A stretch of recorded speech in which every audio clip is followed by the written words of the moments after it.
الأخبار لأبي محمد عبد الله بن مسلم بن قتيبة الدينوري، المجلد الأول، طبع في سنة 1996 في مطبعة دار الكتب المصرية في القاهرة. ففي هذا الكتاب في مجلد الأول، وهو كتاب السلطان، كتاب السلطان، هذا كتاب السلطان، محل السلطان وسيرته وسياسته. في هذا الكتاب نراجع إلى صفحة 367. بلى عفوا، في أي صفحة كان هذا؟ في هذا الكتاب إلى في صفحة 267. هذا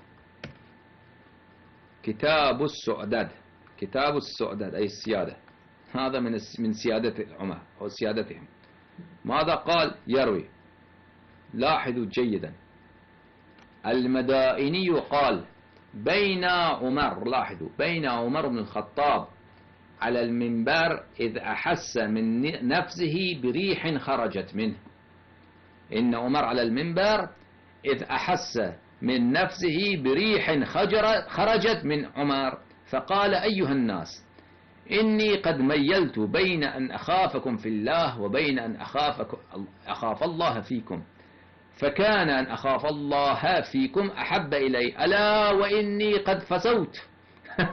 هذا يقول عمر، لاحظوا جيدا، ألا وإني قد فسوت وهنا ذا أنزل لأعيد الوضوء. فهذا عمر بن الخطاب هو الذي يا أيها العمرية الله أذله، مذل الجبارين، إن الله يذل كل جبار، فأظله الله على منبر، وإنه فسى على منبر رسول الله صلى الله عليه وآله وسلم، وهذا رائحة نتنة منه شاع في الجامع في المسجد النبوي صلى الله عليه وآله وسلم، وطبعا يتأذى المسلمون منه. وهذا إن هؤلاء القوم جعلوا هذا له منقبة بأنه تواضع، والحال يعرف كل إنسان هذا إمامهم، وإنه يفسو على المنبر. وهذا عمر بن الخطاب.